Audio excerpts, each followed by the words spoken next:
Hello and welcome to EE233. I'm your instructor, Gregory Myers. In this video, we're going to take a look at a way to create our own data types in C. And specifically, we're going to take a look at an example involving modeling an automobile and the engine associated with it as part of a project that may involve, for instance, a Department of Motor Vehicles application. This video is part of a larger series of videos focusing on the fundamentals of the C programming language, and it assumes that you have watched some of those videos, particularly on how to set up your fundamentals demo. So first, what we want to do is we want to make sure that we've got a copy of our typedefs_01.c. And what we want to do is take a brief look at the parts of it. And additionally, what we want to do is we want to focus in on the first part here, the typedef syntax of creating a structure. Now, a structure is essentially a composite data type that may be made up of other C data types or fields of other C data types, as well as what we'll see is it can be made up of other structures. So what we can do is we can actually end up nesting data types within data types. But to begin with, we'll start off with the first structure that we've created that is essentially a composite of a character, an integer, and then a character vector. So we have, for an engine, we might be interested in the orientation, whether it is an inline or a V or a boxer or a rotary motor, as well as the number of cylinders and the fuel that it takes. Additionally, we would be interested in things about the car, for instance, the make or the manufacturer of the car, the model of the car, the color of the car, all of those, including the fuel, are going to be stored as a vector of characters, specifically a string. So for the 10 character allotment that we have in our vector, 9 of those would correspond to usable characters, and then that 10th character then would be our end of string character to indicate that it would be a string. Additionally, about the auto that we would be interested in would be the number of doors, the mileage, which were both integers, but then something interesting here is that the last field that we are interested in storing is the engine. Well, the engine is of type engine type and is defined earlier. So essentially what this means is that we have a structure within a structure. At this point, the rest of the file is pretty similar to some of our other examples. So what I want you to do is to go ahead and copy over the typedef declaration and put it after our preprocessor directives and after our constants. Additionally, go ahead and bring over our function prototype and add it to the list of functions that we have done so far. And go ahead and copy the code over for the function implementation. Now, for this particular example, we're actually not going to be writing a lot of code once again. This is essentially a demonstration of how a structure is created and utilized. So go ahead and copy your code over. Up at this point, then we can go ahead and close our snips file. And what we want to do is we want to update then our else if that triages our command line switches to add a switch for our new typedef example. In this case, we're going to use our string compare I to compare our argv square brackets 1, and we are simply going to compare it to then our typedefs_01 switch, and if there is in fact a match there, what we would like to do is we'd like to call our typedefs_01 function. And before we forget, let's go ahead and update our help. So that way it displays properly on the command line. So typedefs_01 calls our typedefs underscore 1. At this point, we should be ready to go. So we can go ahead and build it. And hopefully we don't have any syntax errors. Green is always good. And at this point, then we can come over to our command line and we can just go ahead and run our fundamentals demo to check to see if our help has been updated. It has been. And at this point now, we can simply just call it using our type defs underscore 01 switch. And we still have, or calling our help. So let's see here. Did we have a typo here? Yes, we did. All right. So I misspelled the word type def. All right. It's always good to have a mistake in there so we can get a little practice at going back and troubleshooting. And at this point, then we can enter in the make, which is nothing more than the manufacturer. So I'm going to put in the Honda that I have. I have a older Civic. That's a brown Civic, and it is technically a 5-door. The mileage we'll put in here, I have 251,000 miles on it right now. And the number of cylinders is 4. And the orientation is an inline 4. And the fuel type is gasoline. And you'll see that it prints out a nice table. So what we'd like to do now is see how this works. So go ahead and expand this out. Let me go ahead and split my screen between my console and NetBeans. And what I'd like to do now is I'd like to simply go down and look at our code so we can understand what we just did. So the purpose of this example is to demonstrate how a type def works. And so what we're doing here is we're creating a new variable of type auto type, which is utilizing our type def. And remember that it is a composite data structure that involves characters, integers, a string or a vector of characters, as well as another structure. So in other words, our auto also includes an engine structure. So our current auto has buried in it an engine. From there, I have created some temporary variables. These are essentially just convenience variables, and you'll see that later on we actually would not need to utilize these. This just helps our code flow a little better and looks a little cleaner right now for this first example. But following that, I have a bunch of printfs and scanfs that simply store temporarily the information that was entered by the user. Now, in this particular video, we're not going to cover any sort of error checking that might be done, for instance, to check to see whether the user puts in 0 or more doors. And you're probably wondering what would be an example of a vehicle with 0 doors. That might be a motorcycle. So you would probably want to check to make sure that they didn't put in a negative number here, as well as for the mileage. You may not want a negative value.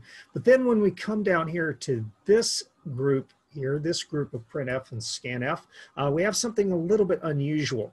And that is we are capturing not only the number of cylinders that the user entered as an integer, and please note that in each one of these, the data type for the scanf changes. So for the integers, it's %d. For the strings, it's %s. And for the orientation, it's %c. But we also have an additional scanf that captures a character and just simply stores it in a garbage variable or in an extra variable. That is required whenever we are attempting to collect a integer followed by a character. And so in this particular scenario here, what happens is you type in the number of cylinders. So if you look at our prompt from earlier, please enter the number of cylinders, and then you type in the number and then you hit enter. Well, the scanf here simply captures the %d or the integer associated with the %d and stores it in the cylinders. Now this leaves that enter character in the buffer. And if that is not somehow flushed, then what happens is you will end up capturing that new line character or that enter that you hit and store it in the orientation. In other words, if you want to play around with this a little bit and rerun this example and uncomment, or rather comment this out, you'll see that it essentially skips over the orientation. Notice a little typo there in my prompt, but you will skip over the orientation and essentially you will collect a garbage value in the orientation. Now, we're going to come back to this in a later video, but what this does is this simply captures the enter that was clicked or provided after the integer.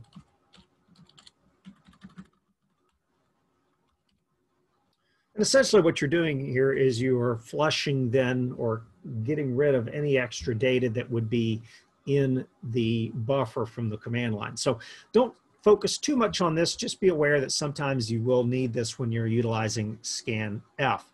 Now, continuing on, we capture the orientation as a single character. We capture the fuel type as a string and store it in fuel. And now we get down to copying those values into our structure. And for everything that was a string, we have to use the string copy function that allows for us to copy then a string into the structure. In this case, you'll notice that I'm using this temporary variable make, and the value that is stored in make is then copied over to the structure that focuses on the make, or current auto dot make. And notice that each one of the fields for the current auto are simply identified by a period here. So we have current underscore auto dot make indicates the make of the current auto, the model, and so on. And so each one of the fields are accessed by using a period followed by that field name. Now, when we get to the integers, we don't have to use any additional function. We simply assign the values. This is something that we need to do only with strings. So for the doors and the mileage, we simply assign those values as well as the cylinders. But notice now with the cylinders, we are assigning the cylinders to the structure engine, and that engine structure was part of the current auto. If you're not comfortable with what we're doing here, please take a second to go back up to the type def and make sure that you understand that an engine is part of an automobile. So in this case, we use a dot to access the engine field, and then we use a dot to access the cylinders field of an engine. So in this case, we're assigning 4 to the auto.engine.cylinders field. Same with the orientation. And then lastly, we have to use string copy once more because our fuel is a string. Now, this last line right here we'll come back to, but essentially what I'm doing is I'm leveraging that second variable that I created up here, which was a pointer to a auto type variable. In this case, it is a pointer to an address of a variable that holds an automobile. And all I'm doing here is I'm simply getting the address of my current auto and I'm storing it in this variable that I am referring to as a pointer. At this point, now we can take a look at the table and see what the corresponding values would be in the console. The first few are pretty straightforward. That's just simply the values that are stored in our structure, namely the Honda Civic Brown and the number of doors as well as the mileage, which are all associated with that current auto. Now notice that we are digging a little bit deeper into the fields that are associated with the engine. And once again, notice how I do this. I'm going to take a second to see if I get a little more real estate here so we can see all of the code without losing our table. But you'll notice now that I am simply specifying current auto.engine.cylinders and current auto.engine.orientation. And then the cylinders and orientation and fuel are fields in the structure engine, and that engine is a field within the automobile. So it's a structure within a structure. If you're having a little bit of trouble understanding what we're doing here, imagine, for instance, that you had a tackle box or a craft box that had a bunch of compartments in it. And then inside one of those compartments, you had a smaller box that also had several compartments in it. Well, that smaller box with those smaller compartments would be essentially our engine. And you can imagine that you could pull that smaller box out and look at it or do something with it, but it would still remain part of that bigger box, or in other words, the automobile. So in this case, you simply access the fields within that smaller box by specifying the dot and then the field name associated with that smaller box or that smaller structure. And so remember that we essentially have a structure nested within another structure. And before we leave that theme of the tackle box or the craft box, remember that we are not limited to only having one tackle box or one craft box. In this example, we only have one, but you can declare and initialize multiple instances of these variables. So in other words, we could have current auto 01, auto 02, auto 03, and so on. Now, looking back at our table, now things start to get a little more interesting in this second block. And notice that what we're doing is we're looking at the memory addresses associated not only with the current auto, but also with some of the fields. And so you'll notice now that the current auto's memory address is FE74. And like in earlier videos, I'm going to ignore the first part since the first part of the hexadecimal address is the same. So we're just going to focus primarily on the last two or last four values. So you'll notice here that the address of the current auto is FE74 or 74, but notice also that the address of the make of the current auto is also 74. Well, it turns out that the address of the first field in a structure is also the address of the structure. And if you recall the way we constructed or described our structure, the make was in fact the first field, followed by the model and the color and so on. So what you can do then is you can look through the rest of the table and see that each subsequent field has a later memory address. We'll come back to how this relates to the size of the fields, but the order in which you have assigned those fields, or the order in which you have described those fields, rather, not assigned, but describe those fields in your structure, determines then the order in memory in which they are created. So we'll have then the model, the color, and so on. Now come down to the engine, and you'll notice that the address of the auto.engine is 9C, and you'll notice here that I have engine.cylinders is a 0. Well, why is that? Well, if you recall from just a second ago, I said that the order in which we describe the elements in our structure, or the field in our structure, determine the address, not the order in which we print them out, nor in the order in which we assign them. So if you notice here that I have the cylinders before the orientation, but if you come up to the definition of the structure, particularly for the engine, you'll notice that the orientation is in fact the first field. So what we would want to do if we wanted to clean this table up just a little bit is we can come back down here and we would simply change the order in which we are presenting the orientation and the cylinders. And now if we were to build this one more time and rerun it, we'll once again have to enter in the information. So Honda Civic, brown, 5 doors, 251,000 miles. Number of cylinders is 4. The orientation is an inline 4, and the type then is gas.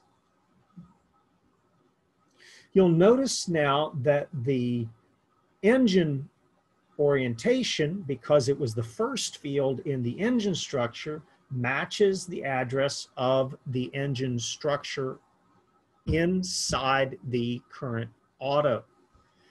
Continuing on, we have the cylinders and the fuel, and you can see now that the addresses of them come after the address of the orientation. Once again, we're going to revisit this because you've probably already picked up on the fact that there are some gaps in some of our memory addresses, particularly if you have looked at the size of each one of our data types. But once again, we'll come back to that.